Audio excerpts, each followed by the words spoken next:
One of the things that I really want you to get is to learn to just say yes. And my friend Richard Branson, I love what he says. If someone offers you an amazing opportunity and you're not sure you can do it, say yes, and then just figure it out. So a few years ago, I am living in Silicon Valley, and I get a phone call from Gavin Newsom. He was the mayor of San Francisco at the time, and he's currently the Lieutenant Governor of California. He calls me and he says, Richard Branson is creating this new airline, domestic Virgin airline, and there's a competition to see who's going to be, what location is going to be the new headquarters. We want it to be San Francisco Airport. Will you lead the effort? I was not smart enough to say no. So I said yes. And I had no idea what I was doing. One of the things that I didn't know at the time, thank God, was that Branson had already decided that he would not do business in California. We were at the point of recalling our governor at the time, so we didn't have a governor. Arnold Schwarzenegger had not been elected yet, and the California Chamber of Commerce was trying to manipulate the election, and they were running full-page ads in the New York Times on a regular basis saying what a terrible place California was to do business. Taxes were too high, fees were too high. It was a disaster for businesses because they wanted the Republican to be elected. So they were trying to control this. And where do you think Branson was temporarily located at the time? He was in New York. So he was getting all of this propaganda about how bad it was to be in California with his morning coffee. So he had already decided that two of the locations, the San Francisco Bay Area and Los Angeles, were off the list. So he was really only looking at 4, but I didn't know this. One of the things that I discovered almost immediately was that all of our competition, they had economic development departments that were well funded with big budgets. In Silicon Valley at the time, we had so much business that we were turning businesses away, that we didn't want more business. The only reason we really wanted this, honestly, is because Richard Branson's kind of cool and sexy, you know, play with a billionaire who owns his own island. So I was leading this team that consisted of me. And my budget was $0. I literally had no money. So the city that became our greatest competition, Boston, and I'm sorry that Sue left, because it's Sue from Boston, Vivica? Yeah. Oh, yeah. We kicked up Boston's butt, but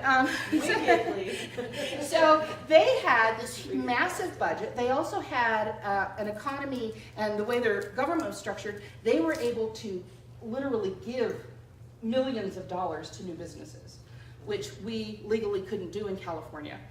And they had, Senator Ted Kennedy, who was still alive at the time, you know, one of the ancient political families in our country, Mitt Romney, who later ran for president, the Boston Red Sox.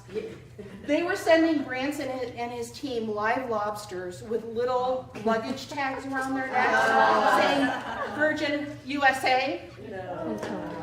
I had no budget at all, right? And I didn't know what I was doing because I had never done anything like this before. So one of the things that I did is I fell back on the tools that I knew worked.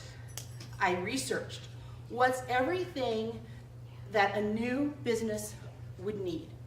I didn't go at them saying, oh, you know, we have the Pacific Ocean and we have, you know, great sourdough bread. What do they need? What does a new airline need? Because that's very different. If you're going into a market and you need to hire qualified employees, what do you need? What are all of the things you could possibly need? And so I started building my presentation around how I could solve their problems. I also enlisted, and remember we're listening for how the power of 3 all intertwines, so I also enlisted the universe to start working with me. And you know one of the things I've discovered? When the universe is doing the heavy lifting, it's a lot easier to carry your bags. So I started using the tools that I have, the powers of manifestation, to start bringing in the things that I needed. I attracted a team of 30 volunteers, because I had no paid staff, I had no budget. Attracted a team of volunteers who started pulling together all of the pieces for me that I would need to run my campaign. So This starts in September. I'm calling New York on a regular basis. You know, I'm kind of like the high school girl who's trying to get the cute boy to notice her. And he's being really polite, but he's just not interested. So finally, I pick up the phone one day and I say, my team and I, whoever that is, that I could twist their arm to get there and pay their own airfare, my team and I will be in New York on November 17th. We will be making our presentation to you on November 17th. What would you like to know? They're like, what? We didn't invite you. We don't want you to come. Finally, I get a call back and they say, okay, come. We expect a 2-hour presentation with an hour of Q&A. I'm like, what the hell am I going to talk about for 3 hours? Remember, I've never done this before. I have no team. So I find the head of our transportation, because transportation's a big deal in the Bay Area. He's actually going to be in Washington, D.C. He'll take a train over and sit in the room. I have somebody from Oracle who will be on the phone. I have another guy who's just so excited to be a part of this. He's a tech guy, because I'm not. He said, I'll fly out. I'll take my wife on a little extended weekend. I'll fly out and I'll be in the room and be your tech guy. So I had all these people supporting me. So I put together my proposal because they want to see it first. And in the back of my mind, I'm going, I don't have any lobsters to send, and I wouldn't send lobsters anyway. What am I going to do? So I get this basket, and a couple of things I want you to have heard. Tenacity. I wouldn't take no for an answer. I'm coming. You don't want me? Too bad. I'll be there. Creativity. I get a basket. I go to Cost Plus. I get a basket.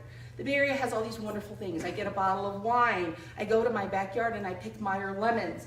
A friend of mine has a key lime tree in her yard. I go and pick key limes off of her tree. Jelly bellies, which by the way were a secret weapon that we didn't know about. Jelly bellies are from the Bay Area. We put jelly bellies in the basket. I put my proposal all tucked in there in this basket.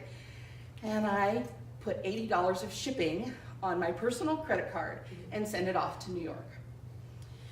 So we go to New York, and my team is there in the room. We make the pitch. It ends up being, I end up speaking for 3 hours with 2 hours of Q&A. 5 hours we're talking. And when we left, they seemed a little warmer, non-committal, but warmer. So we left. Christmas comes and goes, and they're a little bit more interested. So they call and they say, okay, we're gonna come to California in February. We want your best offer. And what they mean by that is all these other cities, they're throwing millions of dollars at us. We're done with the key limes and the lemons. We want you to start throwing millions of dollars at us. I didn't have millions of dollars, and California law wouldn't have allowed that anyway. So again, I put on my creativity hat, become inventive. Write this down, the most successful companies are the ones that are constantly inventing. They're constantly being invented. So what am I going to do? Well, the Bay Area is home to more Fortune 100 and 500 CEOs than any other part of the country. We maybe can't give them money, but we can introduce them to people who can help them make more money. The other thing is remember, we were researching them. They were our one prospect. They were the only ones we were going after. So what did we know about them? They're sexy, they're edgy, they're fun. We became sexy, edgy, and fun. And I'll tell you, back in those days, I really wasn't all that much fun. I'm a lot more fun now than I was then. But I became sexy and edgy and fun because our message was, you're cool, come hang out with us because we're cool too. You like to make money? We have got people here who will help you make a boatload of money. So they come in February, and I want you to listen to the creativity of this. They come in February. Keep in mind, I still have no budget. What are we going to do? We want to get their attention. We want to be the cool kids on the block. We come up with a plan that's called Virgin Seas Red. And every successful plan involves a transvestite. So our idea was that everywhere they would go, they would see red. This was post 9/11, so I had to get special permission to meet them at the gate, which I did. And as we're on one of those little people mover things going to baggage claim, coming at us in the opposite direction is this woman in this beautiful Victorian red ball gown with a big feathery hat. And as she's going by, ignoring us, and I'm ignoring her like she doesn't exist, I see my Virgin team going, and little smiles, but you know, it is San Francisco. So you know, anything goes, right? Yes. So then we pull up at the hotel, and sitting outside on the bench in front of the hotel is a local transvestite, dressed in a lovely red cocktail dress with big red lips, painting her nails red. More smiles. Okay, they're starting to get it. So all along the way, every step they took, we had something. Because one of the things they had said to us is we don't want to be just another boring airline.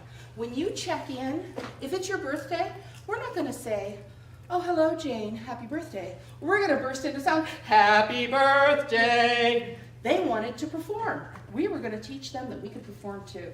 So at one point we had 5 kids all dressed in red, in unison bouncing 5 red balls. When they came down for breakfast one morning, we had a couple in a tutu and tights dancing ballet in the lobby of the hotel, all along the way. So I'm also, at this point, enlisting the power of the universe to help me. And one of the things that I want to do is I want to get these guys in a room with all my Fortune 100 and 500 CEOs, which, by the way, I didn't know any of them. So I said, let's host a party and invite everyone. I have no budget, so where will it be? Who will pay for the food? Because I can't just serve them coffee in paper cups, right? This is supposed to be a really fancy deal, right? So I put it out to the universe. Within 3 days, I had a phone call from someone who said, I will host your party at my expense in my luxury home. Okay, so how are we going to get those CEOs? There was a restaurateur in this little town, kind of a cowboy restaurant, who happened to know almost all of them. He agreed to invite them for us. So we have this fabulous party, champagne flowing, Fortune 100 and 500 CEOs filling the whole house. Virgin comes, and we talk to them about all the partnerships that they can make to make more money. And we make a little presentation to them. They're cool, sexy, edgy, and fun. I don't know if any of you remember this, but at one point Richard Branson dressed up in a wedding dress for one of his ads. We did an actual marriage of Arnold Schwarzenegger and Richard Branson. I'm sorry I didn't show you the transvestite with the lips and the nails. So I'm hoping that you heard in all of that, all of the forces of the power of 3 that came to play. We were using the power of the universe. We were using our proven business practices by focusing on what they wanted, not what we wanted to tell them. And we were also using our smart success tools, the creativity, the ingenuity, the tenacity. So one of the most favorite things I've ever done was my experience with Richard Branson. And if you have not read Losing My Virginity, I would love to give this to someone. You had your hand over. You're very welcome. So cool. You're very welcome. So we've gone through 4 of the foundational principles, profit principles of the power of 3. Unfortunately, I don't have time to go through all of them today. But what I would like to do is I'd like if you'll give me a minute to kind of wrap it all up and talk about how they all work together. And I want to take you back to kind of the beginning of where we started. The stress that we entrepreneurs are feeling about money and about creating our success is really overwhelming us. And it's interesting because 2 days ago, as I was thinking about what I wanted to talk to you about, this study just came out. And it says that 72% of adults report feeling stressed about money. 22% of us say they're experiencing extreme stress about money. That doesn't need to be, do you remember, joyful, abundant, and fun? That's where we really need to be. And the sad thing is that this lack of money is affecting us on so many levels. Some of us are skipping going to the doctor. Skipping getting health care. 31% of adults with partners report that money is a major source of conflict. This is where we started in our conversation. I want us to let this go. The reason I'm here today, I'll tell you, the biggest reason I'm here is because I want you to experience what my clients have experienced, what I've personally experienced, is that you can let this go. And a big piece of that is just acknowledging it. I mean, who can acknowledge, even if you don't quite have it yet, who can acknowledge that you can? You really can have it. Women, those of us in this room, except for a couple of us, are bearing the biggest burden of this. This affects us more than it affects men. I want all of you to have this as your mantra. My life is meant to be joyful, easy, abundant, and fun. Because I know that it is. And I want you next year, when we see each other, I want you to tell me about all of the glorious time that you've taken off doing your joyful things. As I said, you know, for me it's being out in nature. I actually went swimming with humpback whales this past year. I mean, literally a mama and baby swam right underneath me. That's joyful for me. Whatever it is for you, a year from now, I want you. I don't want this to be you. A year from now, I want you to be telling me about your joyful. Okay? Did you get the Virgin account? Oh!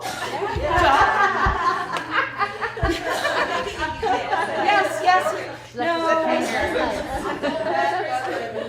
Yes, I forgot the end of the story. Yes, we did.